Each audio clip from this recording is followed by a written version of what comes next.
Hi, this is Richard Edelman, and you're listening to The Trust Makers.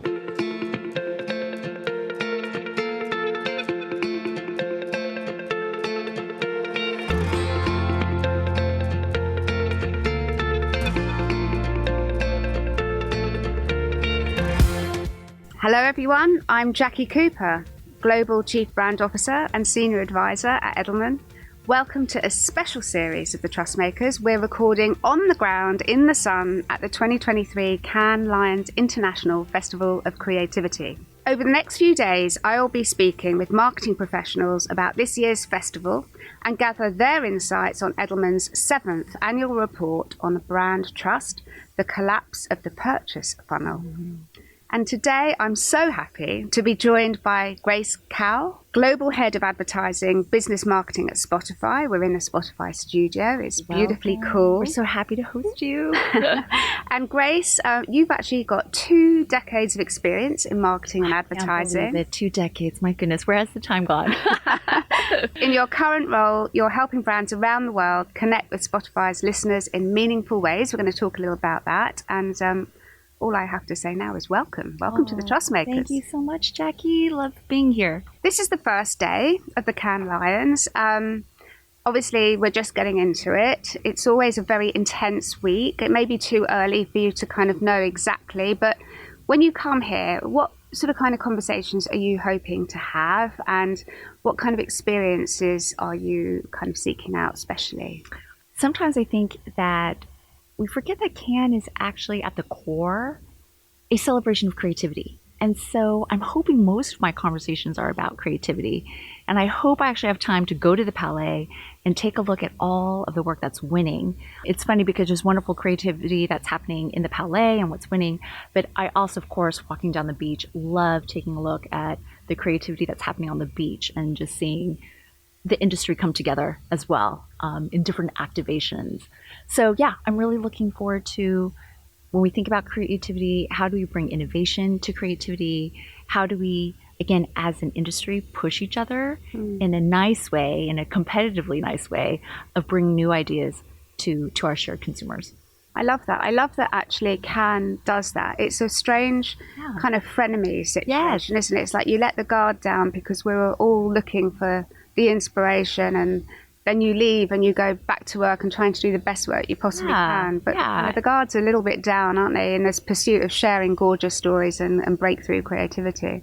Because Cannes is a competition, right? And I think that's kind of where healthy competition does come into play of like, oh my goodness, I was so inspired by that. How can we one up that? How can we also raise the bar? Yeah. And I think sometimes we get caught up in so much of the meetings at Cannes. It's like, oh, this is about creativity.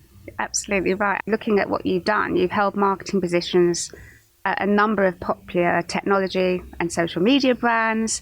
In your current role at Spotify, you help brands connect with the listeners. You had this great quote that I read. I hope you did say it, but it was attributed to you. The power of voice drives urgency and engagement. Is that your quote? That is. I love that. What did you mean by that? When you think about voice, the literal sense of voice, there's nothing more personal than voice, right? There's no 2 voices in the world that are the same. And so when you think about the audio format and you think about the fact that we're in a podcast now, you are literally in somebody's ear, and having that voice and that personal connection with someone drives urgency and intimacy like no other format.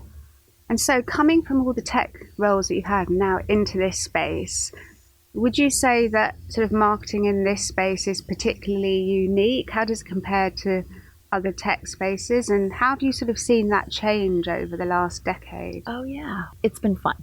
I think what's really super fun about working at Spotify and the platform that we have is that music has been a timeless, pervasive way of how people connect, express themselves, how they connect with other people, how they connect with their inner self.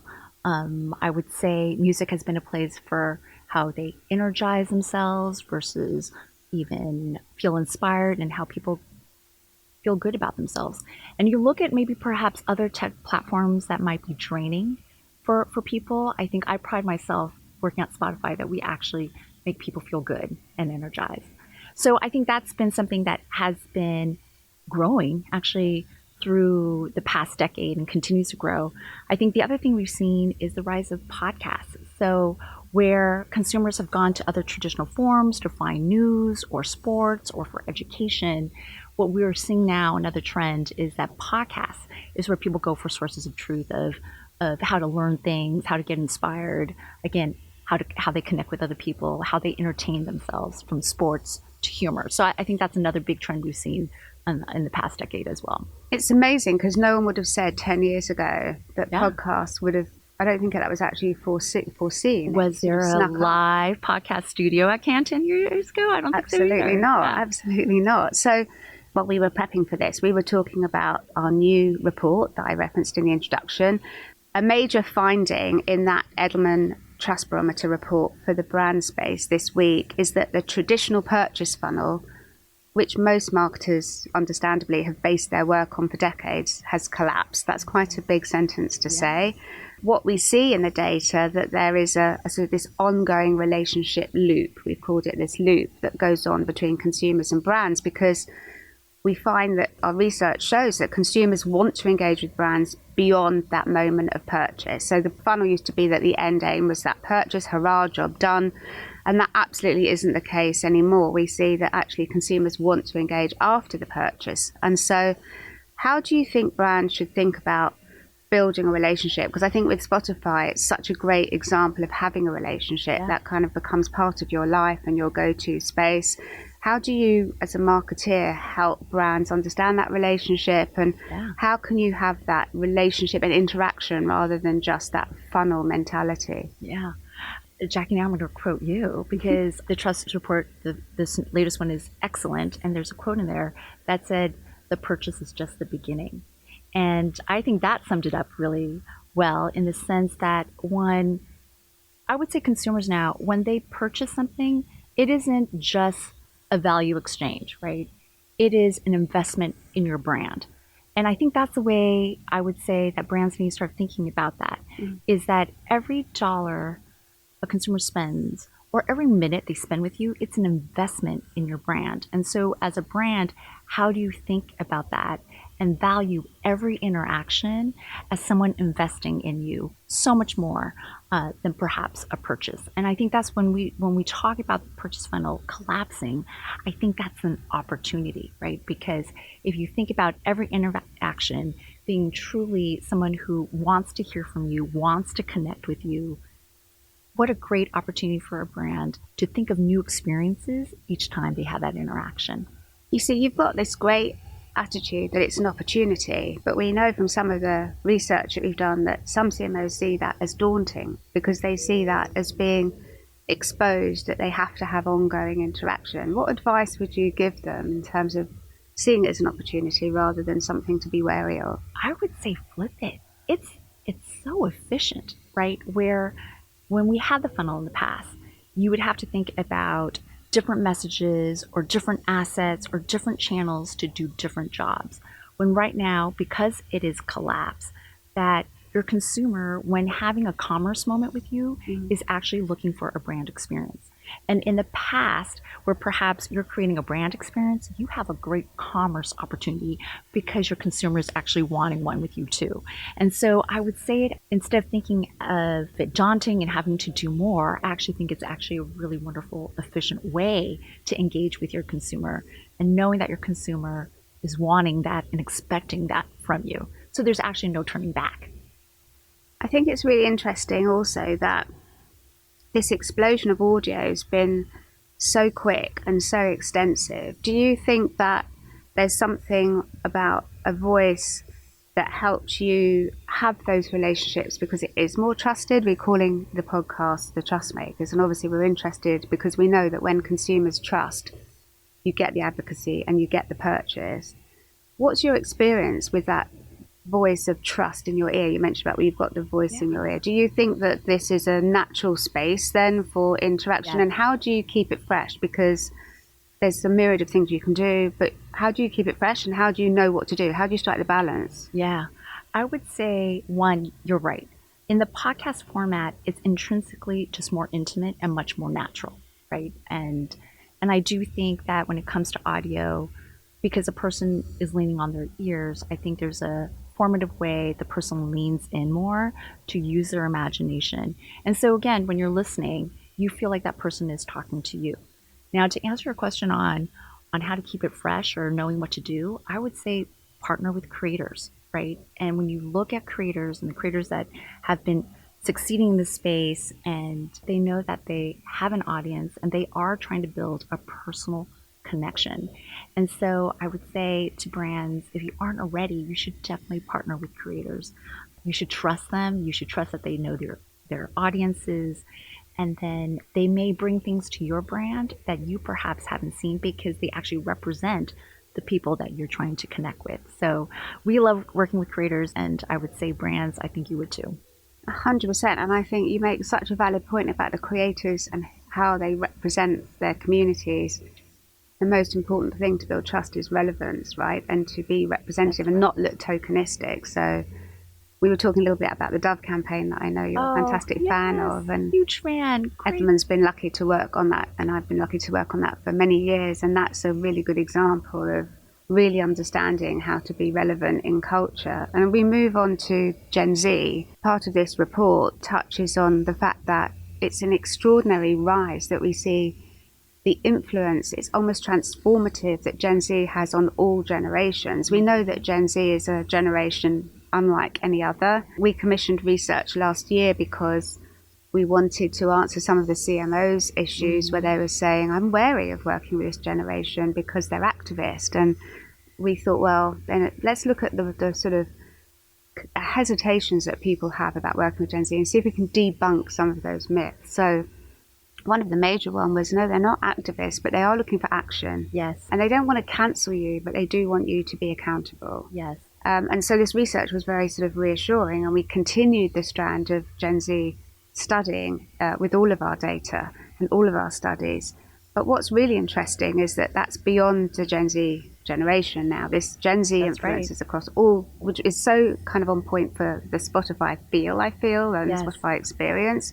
And they, of course, push us. They push us on expectations generally. They want us to be more diverse. They want us to be more environmentally friendly. They want brands to basically walk the walk. It's not enough to talk anymore. How do you manage that? You're talking about talking with creators. A lot of them are Gen Z. How do you manage the sort of push of what they want to see and the brand protection and equity that you want to project? Yeah. No, we've seen that as well. In our studies of Gen Z and our audiences, where that truly is the expectation. One way to look at it is that, at least the way we look at it at Spotify, is that when you think about fans, you think about creators, when you think about brands, it is a community. It is an ecosystem. It is a community. So the fact that brands and your fans are active participants, or creators are active participants, know that brands, you are an active participant in this community and in this conversation. And so your fear of being canceled, just so you know, when you're silent, it can equally also create a negative effect because there is an expectation for you to participate in this conversation with creators and the fans themselves. So knowing that, you should just embrace it. Now, or when I think about brands, so much of building a brand is about your values. So you have them there. You just have to transform your values into behaviors. And so it isn't just messages and brand beliefs, but turning that into brand behaviors. And I think that will make hopefully a lot of brand leaders out there realize that this is so good because it actually is building equity with the community that you've been trying to build. And you've seen so many great brands do that, like the Real Beauty Dove campaign that we just talked about. It's amazing because Richard Edelman and I were saying literally an hour ago up the road from the studio that we used to talk about belief-driven buying. Yes. And now we have to talk about belief-driven action. Yes. And you just kind of encapsulated that. So this move, you know, if you think about where that sort of purposeful messaging used to live, it was in the advertising space, but it didn't come away from the sort of creative space into the real world, into helping people take commission or take a belief or take a value and pick their brands accordingly. Yeah. If someone is going to spend time with you, if someone is going to spend money with you, we should honor that. and understand the values and the beliefs of the people that we're trying to connect with. And what a great way to build a longer term relationship with your consumers by having shared values, which as brand leaders we talk about all the time. Not all marketeers do talk about that, actually. Yeah.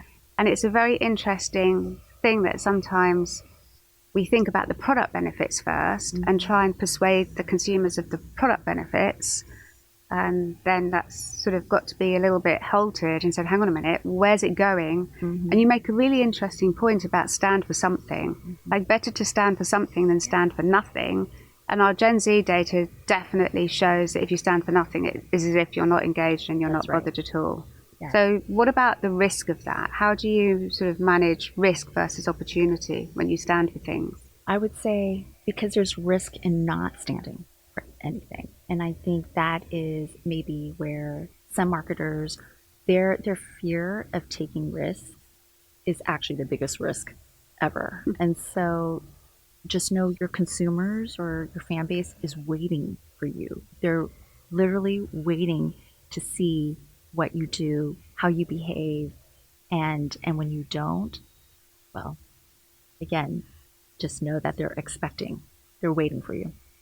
And how do you manage anything that is not welcomed by that audience? So if you go out and you find something because at least it's actually tangible, and as you said, it stands for something, so you've got it there.